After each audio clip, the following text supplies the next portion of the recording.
What is your partner's favorite food? அது உனக்கு வந்து இப்படி சாப்பிட்டு நிறைய ரசிச்சு அழகா சாப்பிடும். அது சாப்பிடும்போது என்னால வந்து ப்ராப்ளம் என்னன்னா மேக்ஸிமம் வெஜிடேரியன் ஹோட்டலுக்கு போறதுனால அங்க எங்களுக்கு பிடிச்சி சாப்பிட்ற மாதிரி எதுவும் இருக்காது. இவங்களுக்காக நாங்க வந்து அங்க போறதுனால கடவுள் நீங்க நமக்குன்னு ஒதுக்கின உணவு இந்த sambar. Okay, last. What is your partner's most used phrase? அப்படின்னா ரொம்ப அதிகமா அவங்க யூஸ் பண்ற வார்த்தை or sentence or நான் தான் ஃபர்ஸ்ட் சொல்வேன் போடா லூசு பையலே. யோ joint family Q&A டைம்.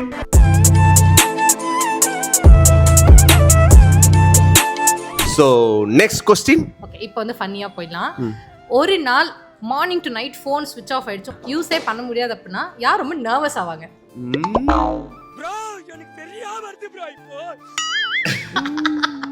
ஆமா, நம்மளை நம்பி பல ஜீவன் வெளில இருக்குது, அவங்களாம் என்ன பண்ணுவாங்கங்கிற ஒரு பயம் தான். எனக்கு தெரிஞ்சு வந்து இவங்களும் தான். ஏன்னா வந்து நான்லாம் நிம்மதியா இருப்பேன். ஃபோன் ஆஃப் ஆயிடுச்சனால ஆக்சஸ் பண்ண முடியாது. எங்க பாரு டீம்லாம் சிரிக்கிறாங்க. இல்ல என்னன்னா ஆக்சுவலி சொல்ல போனா சில விஷயங்கள் இருக்கிற இடத்துல இருந்து ஸ்மார்ட் ஒர்க் பண்ணுங்கிறத நாங்கள் ஒரு 6 வருஷம் முன்னாடியே டிசைட் பண்ணோம். ஏன்னா ரொம்ப ஓடுறோம். ஸோ வந்து ஓடி ஓடி ஓடி நிற்கிறத தாண்டி இருக்கிற இடத்துலேருந்து எல்லா இடத்துலையும் அக்சஸ் பண்ண வைக்கணும்னு சொல்லிட்டு அதை பேஸாக நாங்கள் பண்ணி தான் இந்த கம்யூனிகேஷனை வந்துட்டு ஆன்லைனில் ஃபோனில் அப்படி பண்ண ஆரம்பித்தோம். ஸோ இப்போ ஃபோன் இல்லைன்னு சொன்னால் ஏன் இதை பண்ண ஆரம்பிச்சோன்னா ஃபேமிலியோட டைம் ஸ்பெண்ட் பண்ணணுன்னு.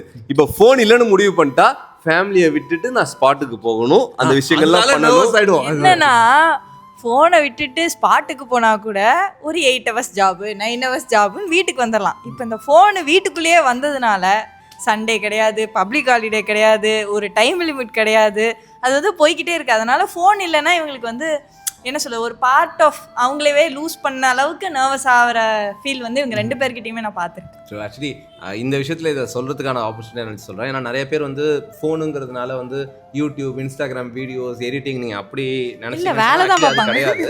ஏன்னா இது வந்து டோட்டலி இன்டூ ப்ரொஃபஷன் தான் நாங்கள் சொல்கிறோம். ஏன்னா நான் அருண் வந்து ஸ்டார்டிங்லேருந்து பிலீவ் பண்ணது வந்து பீப்புள் கான்டாக்ட்ஸ், நெட்வொர்க்கிங் அண்ட் அதை வச்சுன பிஸ்னஸ் பண்ணணுங்கிறது தான் எங்களுக்கு ரொம்ப பிடிச்ச விஷயம்.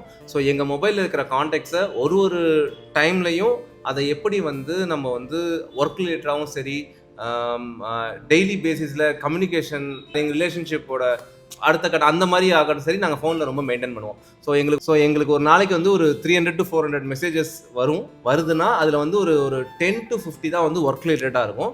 மிச்சம் வந்து ஒரு 100 மெசேஜஸ் வந்து ரேண்டம் பீப்புள் ஏதாச்சும் ஒரு விஷயத்தை கேட்கறதுக்கு அனுப்புவாங்க. ஏன்னா நாங்கள் இருக்கிற ஃபீல்டு அப்படி. அண்ட் மிச்சம் 100 பீப்புள் வந்து நாங்கள் பழகி வச்ச ஆட்களோட ஏதாச்சும் ஒரு டெய்லி பேசிஸாக இருக்கும். ஒரு 30-40 வந்து நியூ பிஸ்னஸ் ரிலேட்டடாக, ஆப்பர்ச்சுனிட்டி ரிலேட்டடாக வரதா இருக்கும். ஸோ இவங்க எல்லாருக்கும் ஒரே கடமை என்னன்னா எங்க சைடு நாங்கள் ரிப்ளை பண்ணுறது தான். ஏன்னா அந்த 4 கட்டமான பீப்புளுமே வந்து எங்ககிட்ட ஏதோ ஒரு கேள்விகளுக்கான பதில் கேட்டு தான் வருவாங்க. ஸோ ஃபோனுங்கிறது ரொம்ப ரொம்ப அத்தியாவசியமான தேவையான ஒரு ப்ராடக்டாக எங்ககிட்ட இருக்குது. அது நான் எகைன் சொல்கிறேன், அது வந்து டைம் கில் பண்ணுறதுக்கான ஒரு ப்ராடக்டாக நாங்கள் யூஸ் பண்ணலை, ப்ரொடக்டிவான டைம் தான் யூஸ் பண்ணுறோம். அதனால் ஃபோன் இல்லைனா கண்டிப்பாக நர்வஸ் ஆகும். ஏன்னா நான் ஒரு 3 நாள் ஃபோன் இல்லாமல் இருந்தால் அந்த 400 மெசேஜுங்கிறது 1200 ஆகிடும். 4வது நாள் என்னோட ரெஸ்பான்சிபிலிட்டி அந்த 1200 ப்ளஸ் அடுத்த 300 1500 ஆகிடும். வாட்ஸ்அப் ஓப்பன் ஆகும். அதுக்கு வந்து நான் வந்து உங்களுக்கு இப்போ நான் ப்ரூவ் பண்ணுறேன். அப்படி என்ன 400 மெசேஜ் நீங்கள் கேட்டீங்க அப்படின்னு சொன்னேன், அடிச்சுட்டே இருக்கு பாருங்க ஃபோனு. ஸோ அப்படி என்ன 4 மெசேஜ் கேட்டிங்கன்னா இப்போ அருணோட ஒரே ஒரு மொபைல் எடுத்து நாங்கள் உங்கள்கிட்ட ஒரு வாட்ஸ்அப்பில் எவ்வளோ தூரத்துக்கு மெசேஜ் பெண்டிங்னு மட்டும் காட்டுறோம், அதை இப்படியே காட்டிட்டு இருந்தேன்.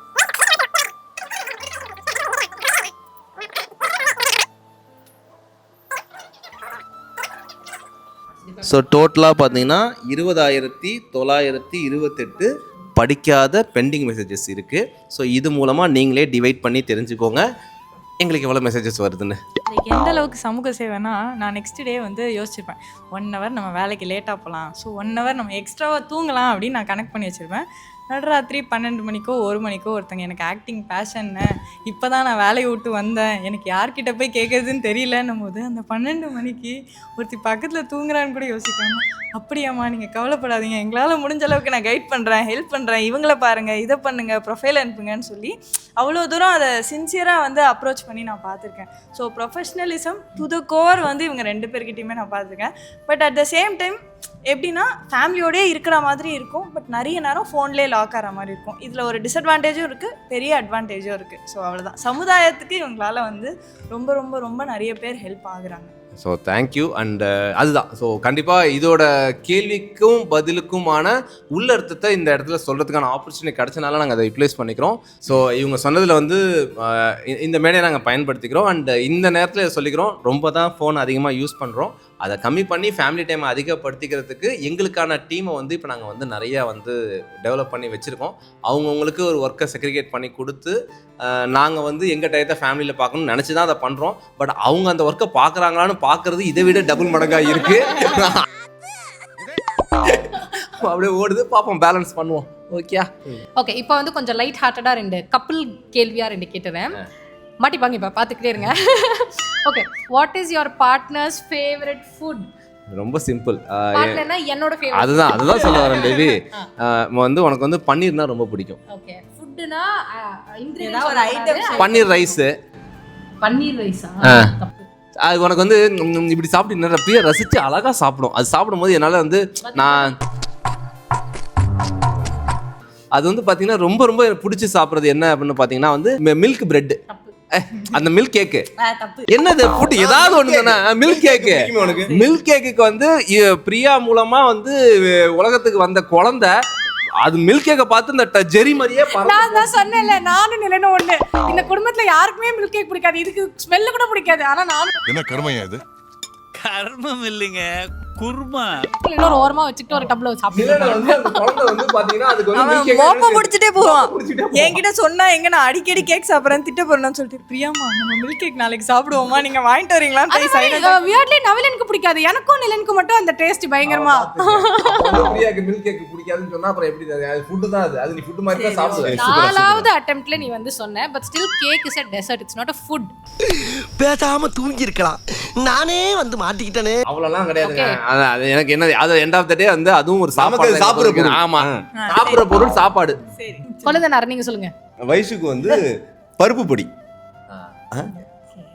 பிடிக்கும், ஆனா அது பெஸ்டாலாம் அப்படிலாம் கிடையாது. பருப்பு பொடி இருந்துச்சுன்னா நீங்க என்ன இருந்தாலும் பருப்பு பொடியை தான் கான்சென்ட்ரேட் பண்ணுவாங்க. எங்க வீட்டுல நாங்க 10 வாட்டி சாப்பிட்றோமோ இல்லையோ, வயசு வந்து கண்டிப்பா 15 வாட்டி பருப்பு பொடி போட்டு சாப்பிடும். என்னடா, ஏன்னா அம்மா அவ்வளவு சூப்பரா பிசைஞ்சு கொடுப்பாங்க. அந்த டேஸ்ட் வந்து பிரியா வயசு வந்து எனக்கு ரொம்ப சூப்பரா பிசைஞ்சு கொடுக்கும். அதை தாண்டி பெட்டரானா நீ சொல்லி எனக்கு. அதே மாதிரி நான் ஒண்ணு சொல்றேன், பவுல் கம்பெனில நீ சாப்பிடுவே அந்த இது, அந்த அது பேர்லாம் தெரியாது எனக்கு. ஆர்டர் பண்ணோட வரும், நாங்க சாப்பிடுவோம். அது ஒண்ணு. சரி, நான் சொல்றேன். அருணுக்கு வந்து ஸ்டாண்டர்ட் மெனு தான். எக் ஃப்ரைட் ரைஸ், நான் பட்டர் சிக்கன், பட்டர் சிக்கன், அந்த சிக்கன் 65 அது ஒன்று, எக்லாப்பா இல்லைன்னா பரோட்டா. இதை தாண்டி எந்த ஹோட்டல் கூட்டு போனீங்கனாலும் இந்த 5-6 மெனுல தான் சுற்றி வருமே தவிர புதுசாலாம் ஆர்டர் பண்ணி சாப்பிட மாட்டாங்க.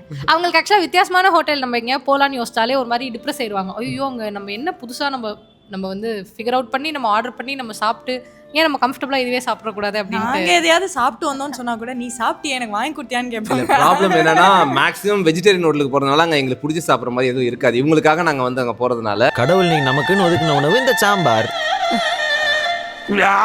நான்வெஜ் ஹோட்டல் போகும்போது நாங்கள் இதை பற்றி நாங்கள் பேச ஆரம்பிச்சா 1/2 hour பேசுவோம். அதனால அண்ட் இது மட்டும் கிடையாது, உங்களுடைய ஃபேவரட் ஃபுட் என்னங்கிறத கமெண்ட்ல சொல்லுங்க. உங்களோட பார்ட்னர் அந்த கமெண்ட்டை பார்த்துட்டு இப்பயாச்சும் தெரிஞ்சு வச்சுக்கிறது நல்லது அப்படின்னு சொல்லிட்டு தெரிஞ்சு வச்சுக்கிட்டோம். Okay, last, what is your partners most used phrase? அப்படின்னா ரொம்ப அதிகமாக அவங்க யூஸ் பண்ணுற வார்த்தை ஆர் சென்டென்ஸ் ஆர் கெட்ட வார்த்தையா?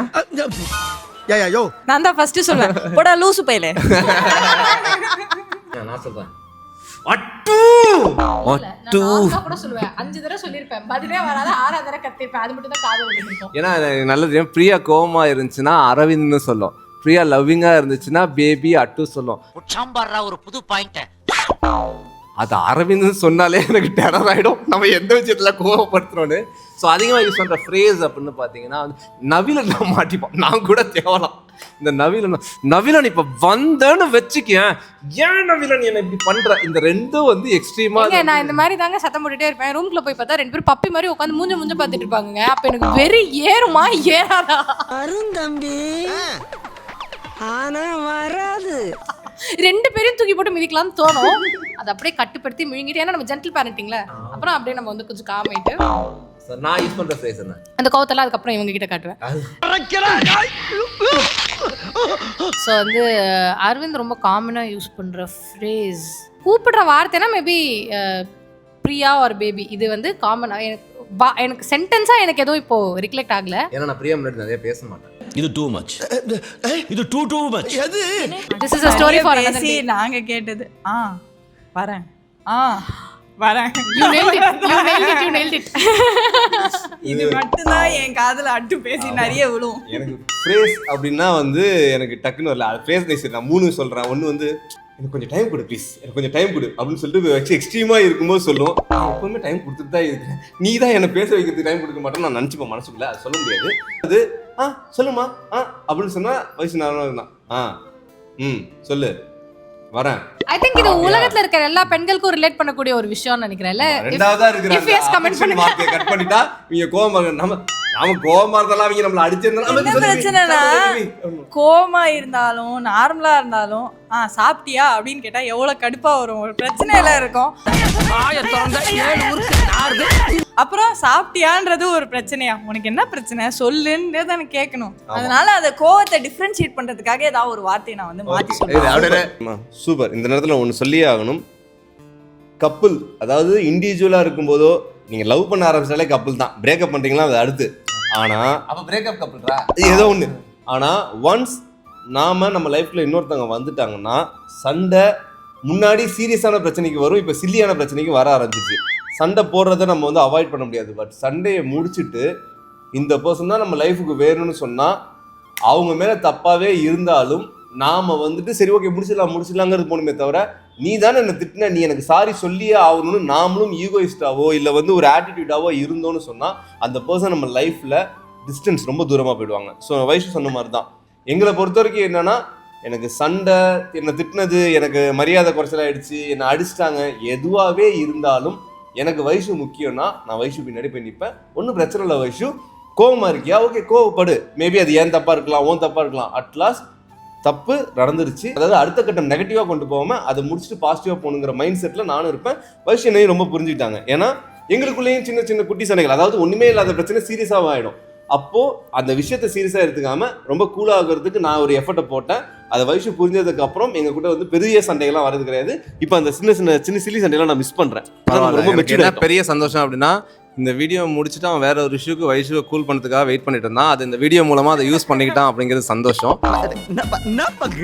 ஸோ அதனால எங்களுடைய ஃப்ரேஸுங்கிறது ஒரு நாளுக்கு ஒரு மாறிக்கிட்டே இருக்கும். இந்த இடத்துல நான் ஒன்று சொல்லிக்கிறேன், அந்த ஃபேஸை பெருசாக பார்க்காதீங்க, அவங்களோட ஃபேஸை பாருங்க. டேய் சும்மாறா. இந்த மாதிரி தேவையில்லாத எக்ஸாம்பிள்ல தான் நம்மள வந்து இரிட்டேட் பண்ணுவாங்க. ஸோ இது வேணாம்னு நான் நினைக்கிறேன். ஒன்று பெஸ்ட்டாக இருக்குன்னு சொன்னால் நானும் கிரியேட்டிவாக யோசிப்பேன்ல. இதில் பிரியா அடிக்கடி சொல்றது ப்ரீத்திங் ஸ்பேஸ் இல்லை, என் வாழ்க்கையில் வந்து சஃபகேட் ஆகிற அளவுக்குலாம் இருக்குன்னு சொல்லுவோம். அந்த ப்ரீத்திங் ஸ்பேஸுங்கிறது என்னங்கிறத தெரிஞ்சுக்கிறதுலேயே எனக்கு ஒரு 7-8 வருஷம் ஆயிடுச்சு. இப்போ என்ன ஆகுதுன்னா நம்ம மாறி ஏதோ அந்த ஃப்ரேஸ் ஒன்றுனா மூளைக்கு வரும்போது தானே சொல்ல முடியும். இப்போ நான் ஒரு நல்ல கண்டென்ட் சொல்றேன். Breathing space, boundaries, emotional intelligence, solving disagreements, இந்த மாதிரி மெச்சூரான டாபிக்ஸ் ஆகட்டும், இல்லை இது பற்றின டிஸ்கஷன்ஸ் எல்லாம் தெரிஞ்சுக்கணும் அப்படின்னா நாங்கள் சீக்கிரமாக இன்னொரு பேஜ் லான்ச் பண்ண போகிறோம். அந்த பேஜை ஃபாலோ பண்ணிக்கோங்க. நான் அதுக்கு ஒரு பிள்ளையார் சொல்லி போடணும்னா நீங்க இருக்கப்பட்டு படம் பார்த்துருக்கீங்களா?